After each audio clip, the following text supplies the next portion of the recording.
A gente tem aqui o Bruno. O Bruno é um grande parceiro nosso. Ele é um entusiasta do nosso mercado e ele vem ajudando muito a desenvolver esse mercado, né? A Genial é não só um consultor de listagem, como a Paty mencionou, mas eles também são a nossa primeira corretora junto ao Itaú. Isso é fundamental para esse nosso mercado pegar tração, né? O papel do consultor de listagem, que a gente tropicalizou, ele é bem comum em diversos mercados de acesso no mundo, né? Em especial o mercado de Londres, né, que a gente sempre fala, a AIM, que é o chama Alternative Investment Markets, é uma das principais referências de mercado de acesso no mundo, que é da Bolsa de Londres, com mais de 1.000 empresas listadas, e eles têm essa figura lá. Por que a gente viu a necessidade de se trazer essa figura para o Brasil?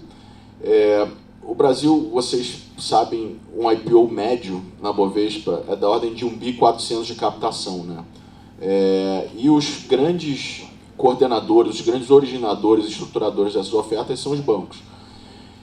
A gente sabe também que os bancos não se interessam por ofertas menores, por FII menor, etc. Então, como que a gente ia fazer essa originação, essa estruturação, a gente ia ter escala? Então a gente olhou e a gente pegou desses mercados já desenvolvidos essa figura do consultor de listagem, que são boutiques de M&A, são bancos que não têm distribuição, são bancos com distribuição, auditorias, escritórios. Então são aqueles empresas que têm contato com o cliente final na ponta e ao mesmo tempo têm uma capacidade de distribuição, uma capacidade de estruturação relevante. Então, deu-se esse cenário perfeito e é uma figura muito importante no nosso mercado. Então, primeiro de tudo, queria dar as boas-vindas ao Bruno e agradecer ele por ser um entusiasta e ser um grande parceiro no nosso mercado. Eu que agradeço, obrigado pelo convite, Caio, Patrícia, Manuel, Rodrigo. Um prazer estar aqui de novo com vocês, compartilhando um pouco do tanto do mercado quanto do nosso papel e a nossa visão aqui de construção de longo prazo de mercado de acesso no Brasil. A gente já teve iniciativas na Genial no passado, de construção de mercado de acesso. Acho que muitos dos players do mercado já tiveram. Por algumas razões, algumas das iniciativas anteriores não foram para frente. A gente entende que muitas delas são questões regulatórias. Uma das razões pelas quais a gente gostou tanto da Before foi uma mudança desse arcabouço e uma mudança dessa regulação, tanto em questão da precursão, então quais são os requisitos para você listar uma companhia, quanto em questão de liquidez, mercado secundário e outras características que são importantes, não tanto na ótica do consultor de listagem, mas na ótica do distribuidor, que é um papel que a gente, de certa forma, também assumiu por ser entusiasta desse mercado. Acho que, até antecipando um pouco da discussão, olhando sob o aspecto da Genial, é super importante essa ótica de distribuição, porque a concepção tanto de Genial quanto outras plataformas mais recentes é de ser uma plataforma aberta, ou seja, se integrar ao mercado com as mais diversas soluções que a gente tem para oferecer, em questão de infraestrutura, em questão de produto. Então, parte dessa abertura, arquitetura ideal de oferecer os produtos que o nosso cliente quer consumir, que estão disponíveis no mercado, justifica a gente estar em um mercado de acesso que a gente já era entusiasta. Então, tem sido uma construção muito, muito produtiva até então. De novo, reforçar o agradecimento pelo convite. E, pessoal, obrigado, Bruno. Eu queria reforçar, a gente botou um QR Code ali. Se vocês quiserem, em qualquer momento, enviar perguntas ou qualquer coisa para que a gente vai, eu vou estar com o meu celular aqui, acompanhando o que vocês estão mandando para fazer um pouco mais interativo esse bate-papo, tá? Bruno, vamos lá, cara. Na sua visão, qual que é a importância do consultor de listagem em todo esse processo aí de listagem de PME? E, como a gente já falou, ela é uma figura essencial aí no mercado de desenvolvimento. Eu vou dar um passo atrás aqui, falando um pouco de fato do papel do assessor. Assim, olhando sobre um aspecto macro, o papel do assessor é de maximizar o valor da companhia, de trazer os melhores termos propostos para os empresários e empreendedores que estão por trás da empresa, encontrar o melhor veículo e melhor estrutura para fazer uma captação.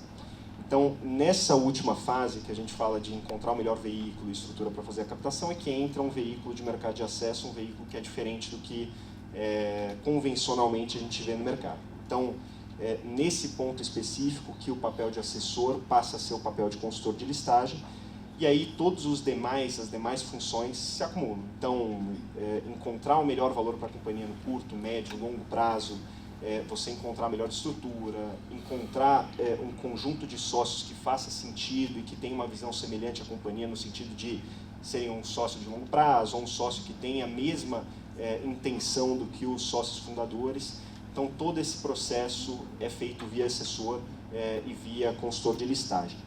Falando um pouco de processo realmente, do senso prático de quais são os papéis e funções que o consultor de listagem tem, o primeiro processo, e isso é antes mesmo de você iniciar a listagem, iniciar a preparação, é de fato um alinhamento de expectativa, entendimento do negócio, entendimento se o negócio é aderente a uma listagem, se o negócio está em fase já de acessar mercado de capitais, mesmo sendo mercado de acesso, então se tem financials robusto.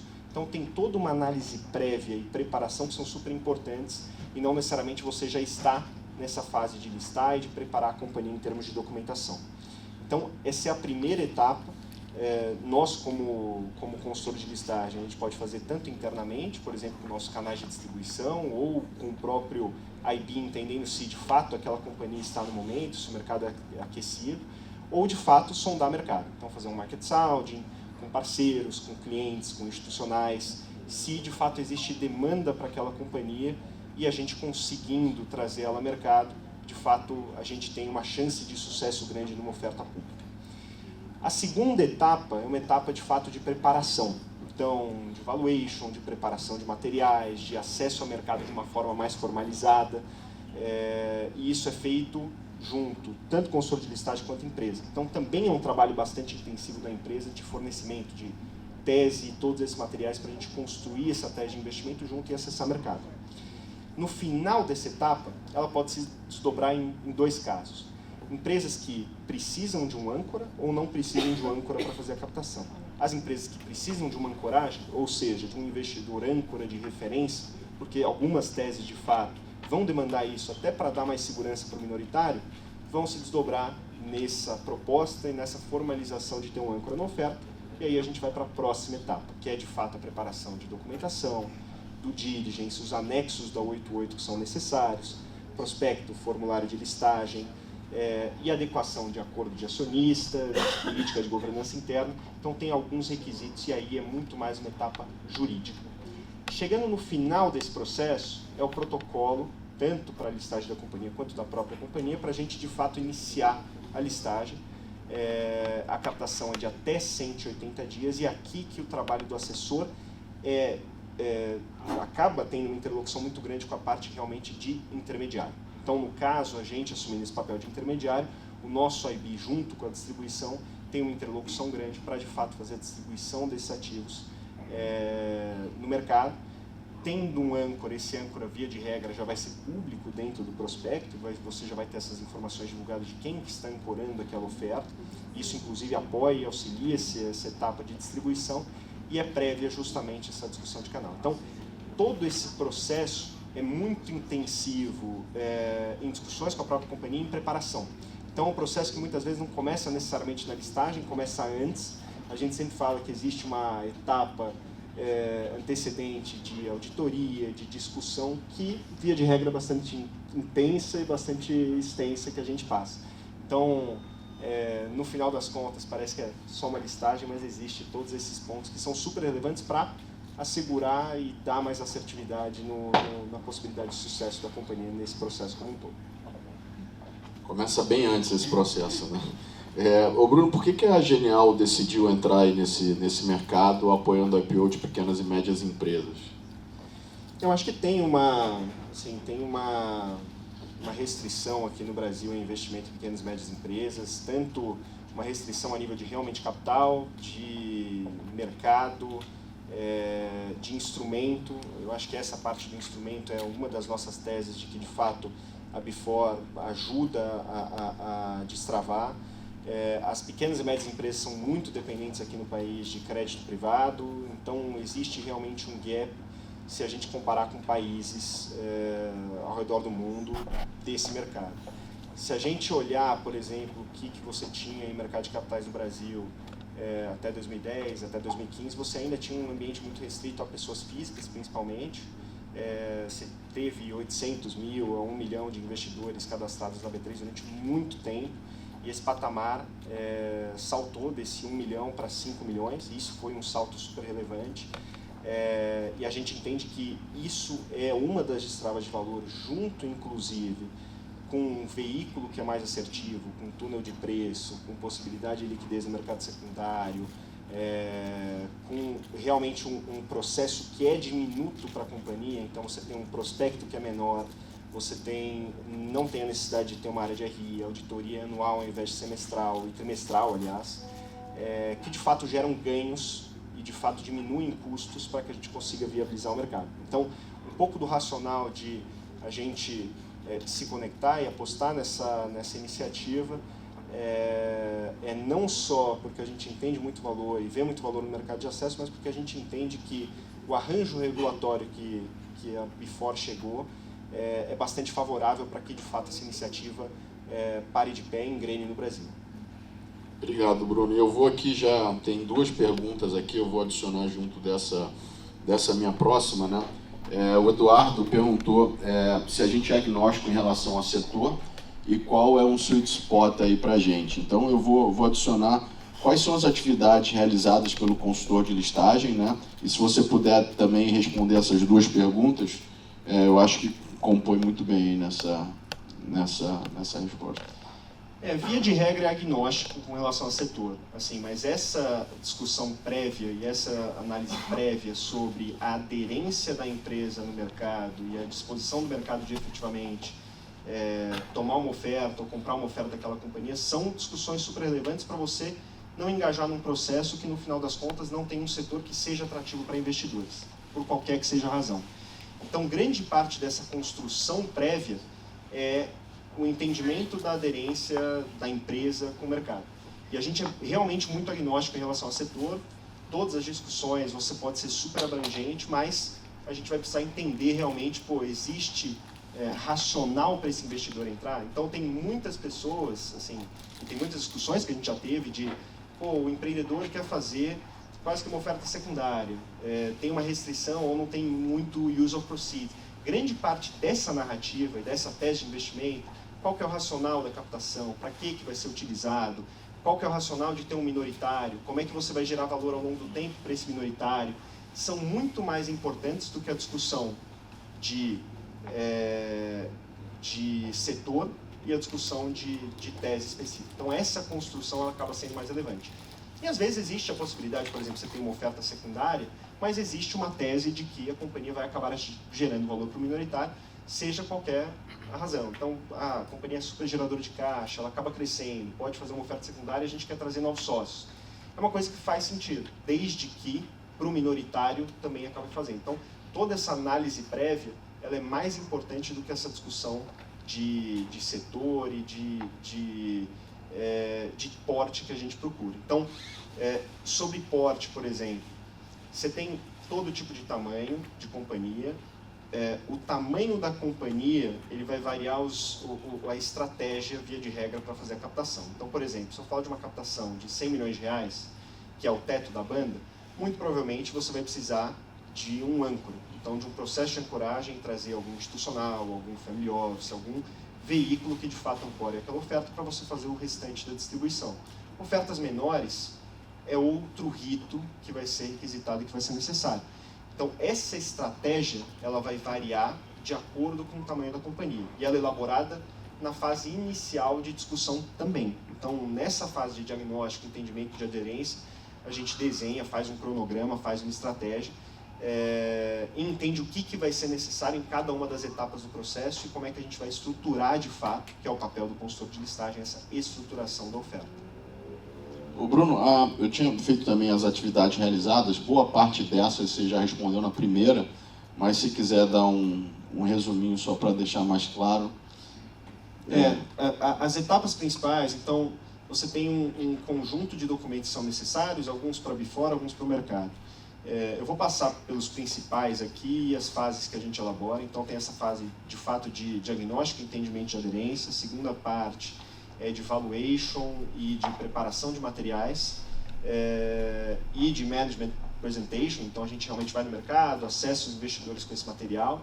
A próxima etapa é a etapa de diligência, de preparação de prospecto, formulário de listagem, os anexos da 88, adequação do acordo de acionista aos requisitos mínimos que a Before pede, política de governança e, por fim, o diagnóstico do consultor, que consolida a visualização de aspectos contábeis, aspectos jurídicos em um só documento para a gente fazer o protocolo do pedido de registro da companhia e da oferta junto à Before.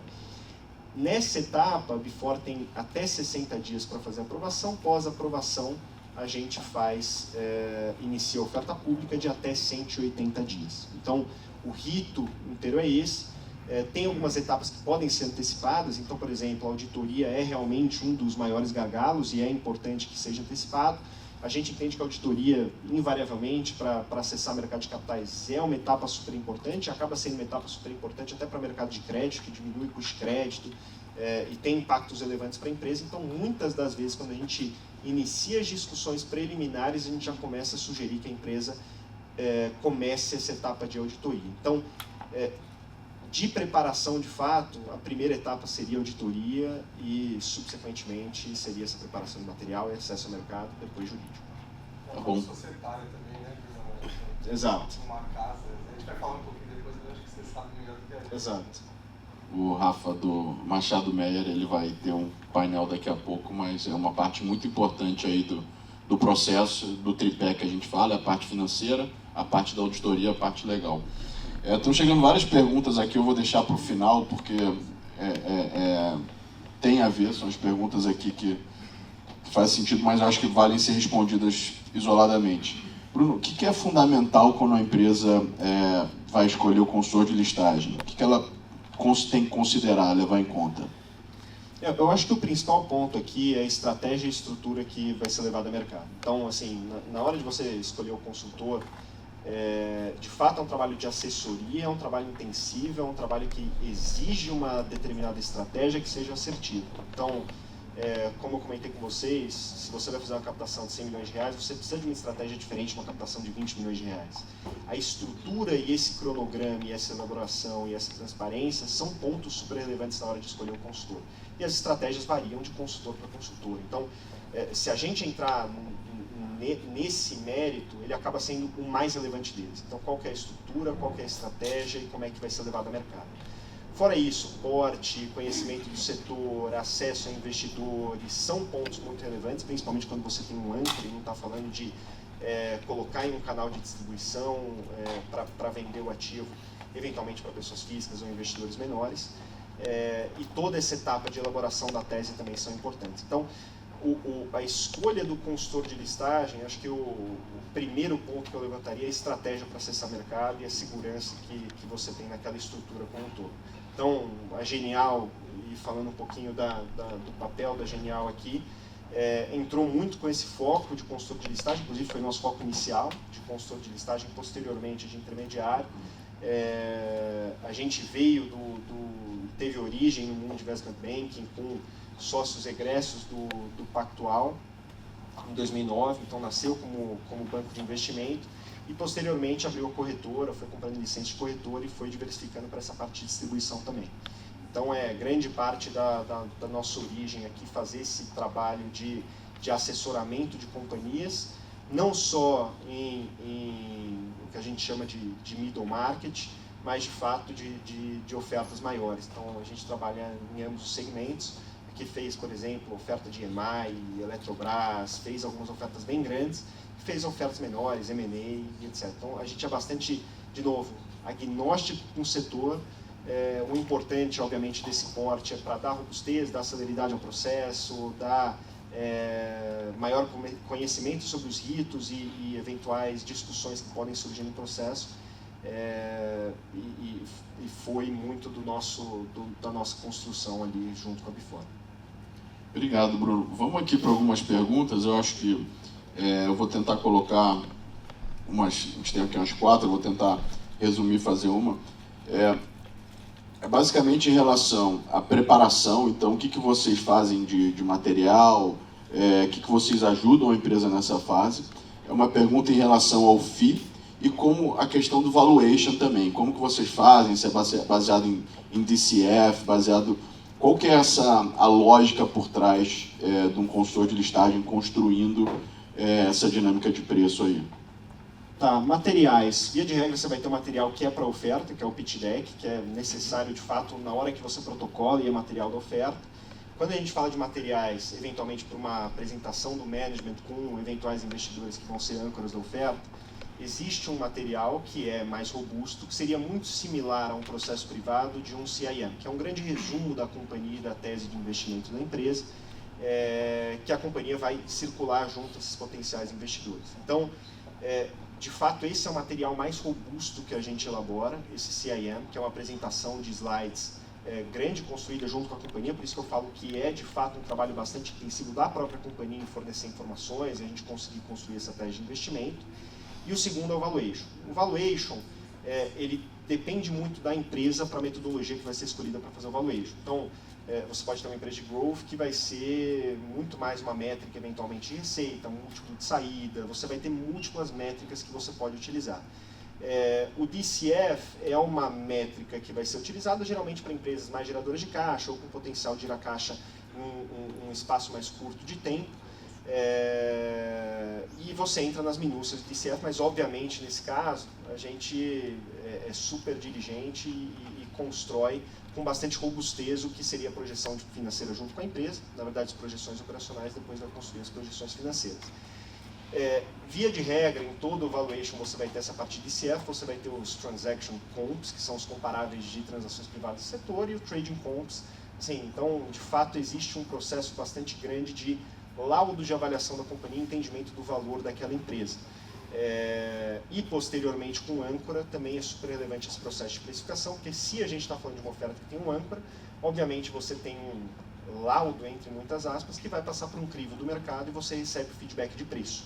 Então, esse feedback é super importante, principalmente para ofertas maiores, porque, diferentemente do rito tradicional, em que você tem uma precificação da oferta no final do processo, com o book building, aqui você tem uma precificação da oferta no momento do protocolo.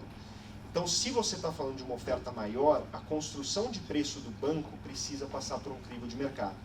Então, muitas das vezes a gente passa por esse crivo de mercado justamente com o acesso aos potenciais âncoras, que dão uma sinalização se o preço é aderente ou não é aderente, e a gente faz ajustes nessa precificação.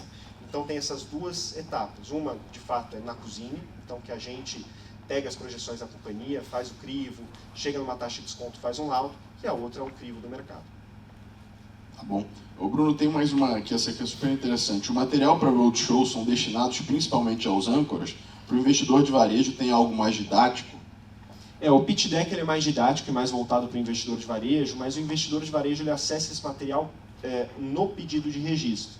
Então, você tem um material que, de certa forma, o conteúdo dos materiais é o mesmo, mas o formato que ele é construído é diferente, porque um é uma apresentação para a companhia, o pitch deck é o pitch deck por si só, que de fato o investidor acessa no site, observa, entende, faz a tese, lê. Então, um é uma apresentação para a companhia realmente rodar o mercado, o outro é uma apresentação de fato para o investidor, pessoa física, no final, acessar. Não que não exista esse trabalho em ambos os cenários. Posteriormente ao protocolo da oferta, você tem a empresa acessando o mercado, você tem um roadshow que não é um nome de roadshow, não é um corporate access, não é um market sounding, é realmente um processo organizado de roadshow da companhia, eventualmente com outros institucionais que podem entrar na oferta, e com investidores de varejo. Isso é feito via canais de distribuição, então o roadshow é muito mais para o canal de distribuição, para ele repassar a informação para o cliente, pessoa física, mas aqui a gente também tem algumas possibilidades para estudar e aproveitar além da Before na 88, que possibilitam que a gente acesse mercado com podcast, com outros tipos de conteúdo mais voltados para o investidor, pessoa física. É um material bem completo, tá, gente? Quando você dá uma olhada nesses pitch decks, eles têm comparáveis, assim, até uma aula da tua indústria que eventualmente muita gente nem sabia que tinha. Preço que saíram transações no exterior, é bem interessante. E Bruno, aqui pra gente finalizar, pessoal, fica à vontade de mandar a pergunta, que a gente ainda, depois dessa última, a gente ainda tem alguns minutinhos, tá? Cara, que dica você deixaria para a empresa aí que vão passar por esse processo de listagem? Acho que a primeira dica é ter um plano claro, estratégico. Assim, o Use of Proceeds é essencial, e esse racional de para que o capital vai ser utilizado, qual que é o racional da companhia, se eventualmente é um crescimento inorgânico, quem são os targets de M&A, se é um crescimento orgânico, qual que vai ser a estrutura e utilização desse recurso ao longo do tempo. Então, esse processo de estruturação e entendimento do recurso necessário para a companhia é essencial em qualquer discussão, e a gente entender qual que é o tamanho da oferta, qual que é o tamanho da capacidade da companhia de absorver os recursos. Uma das coisas que a gente fala bastante, que eu acho que é super relevante, existe um ângulo que muitas companhias olham de eu vou fazer uma listagem porque isso vai maximizar o valor da companhia. Isso pode ser verdade, pode não ser. Então, você pode fazer uma listagem e a companhia sai um múltiplo superior porque você está fazendo a listagem. Você pode fazer uma listagem e a companhia sai um múltiplo inferior do que um estratégico pagaria. Então, não necessariamente o múltiplo e a discussão de valuation no momento presente é o relevante. O mais relevante na construção de mercado de acesso é o acesso à liquidez em momentos recorrentes e distintos no tempo. Então, quando você fala de uma captação com estratégico, com private equity, com um investidor maior, você, via de regra, vai pegar um capital para um run rate de 2 anos, 18 meses, e vai fazendo o deploy desse capital ao longo do tempo. Como os fundos muitas vezes foram ficando grandes, com cheques grandes, muitas vezes o interesse do investidor é comprar a maior participação possível na companhia, com um cheque o maior possível para ter uma participação maior. Quando você fala desse modelo específico, você permite que o Use of Proceeds ele seja gradual ao longo do tempo, no sentido de eu fazer uma capitalização esse ano, uma capitalização ano que vem. Então, não necessariamente o preço que o investidor está pagando hoje vai ser o preço do equity daqui a 3 anos e a geração de valor para o investidor. Então, é muito diferente, esse racional ao longo do tempo é muito mais relevante.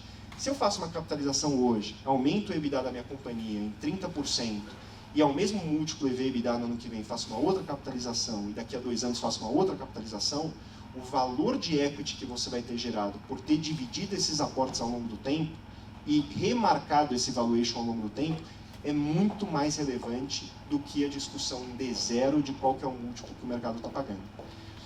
E o último aspecto é a parte da auditoria. Então, a auditoria também é super relevante, é um gargalo, a gente encontra esse gargalo muitas das vezes, e em termos de organização, de numerologia, de preparação da companhia, é um ponto super relevante de já ter a discussão, e é um processo concomitante. Então, essa primeira análise que você tem, que a gente tem, de fato, pô, a companhia é aderente, ela pode acessar mercado, faz sentido ela acessar mercado, muitas vezes a gente já dá essa sinalização e fala, ó, a gente acha que é aderente, você pode, de fato, começar com o processo de auditoria, que é um gargalo maior.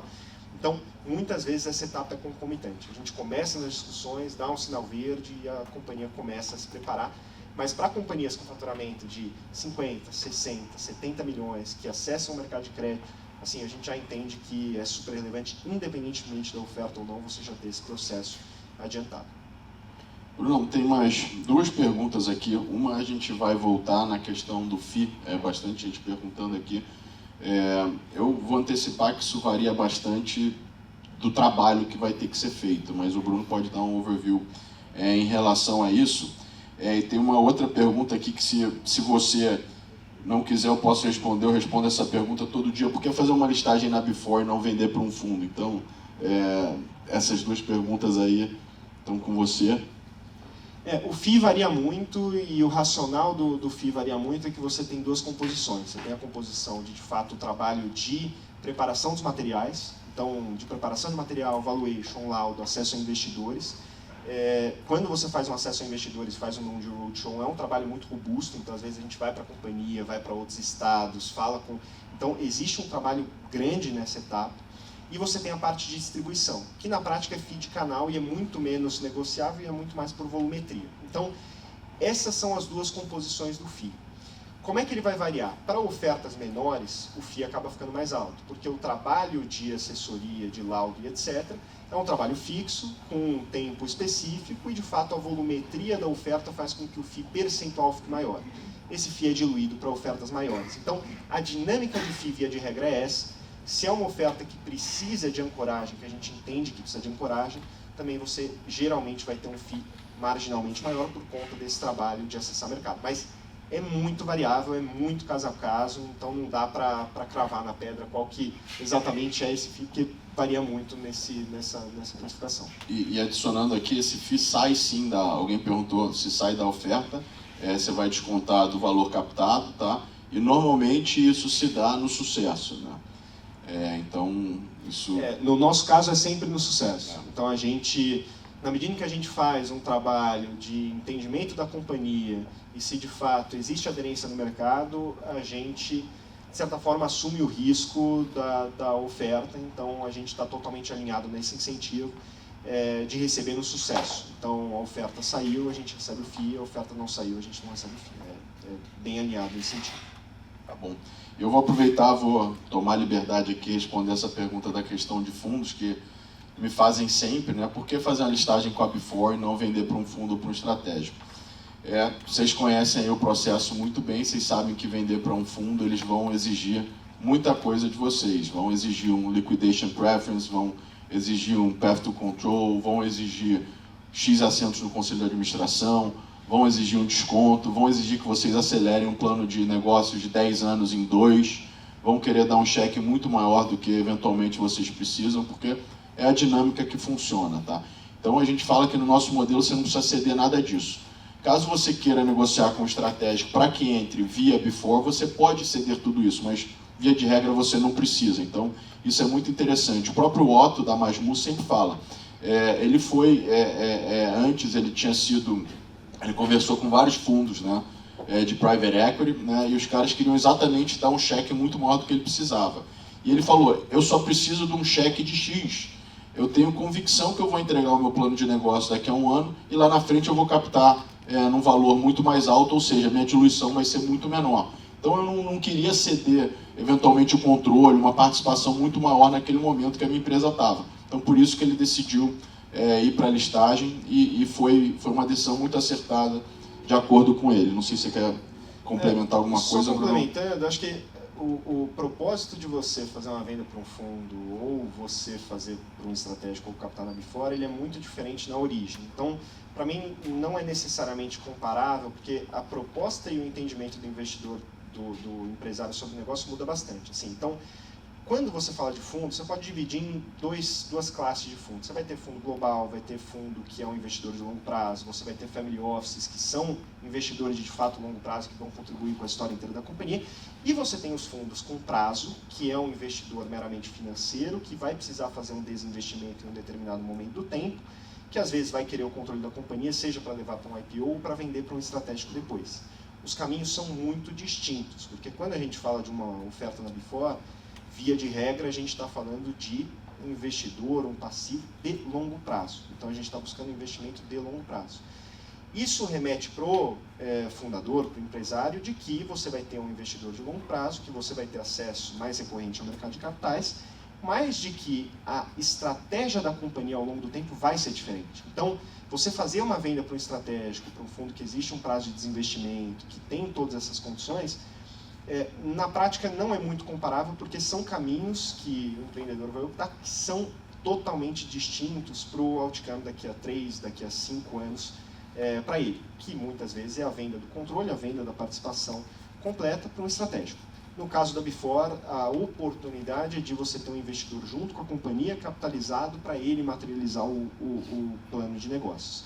Não que o mercado privado não tenha essas opções, ele tem essas opções. Mas muitas das vezes o veículo torna restrito, o tamanho do cheque torna restrito. Então, você acessar esses investidores, esse passivo de longo prazo, que vai estar com a sua companhia durante muito tempo, via um investidor privado, é mais complexo por questão de tamanho de cheque, porte da companhia e etc. Então, esse veículo se encaixa melhor nessa proposta, mas, via de regra, são caminhos muito distintos e um não anula o outro. Então, tem muitos casos que já bateram, inclusive, na nossa porta, e até o diagnóstico inicial foi: a gente entende que a companhia é aderente a um processo via fundo e não um processo via minoritário. Acontece. Então, assim, esse processo preliminar é justamente para isso, para entender o que a gente entende que o mercado é aderente ou não para essa companhia. Assim, existe mercado para, de fato, comprar a participação, a ser um investidor minoritário, a participar desse passivo de longo prazo ou não? Ou ele é muito mais aderente a uma estratégia como um fundo? Obrigado, Bruno. Pessoal, só lembrando, se tiver alguma resposta aqui alguma pergunta que a gente não tenha respondido, fica à vontade para acessar nossos canais, a minha, o Manu que está ali.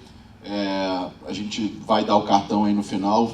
Qualquer pergunta a gente está 100% à disposição para responder. Muito obrigado, Bruno, e vamos para a próxima.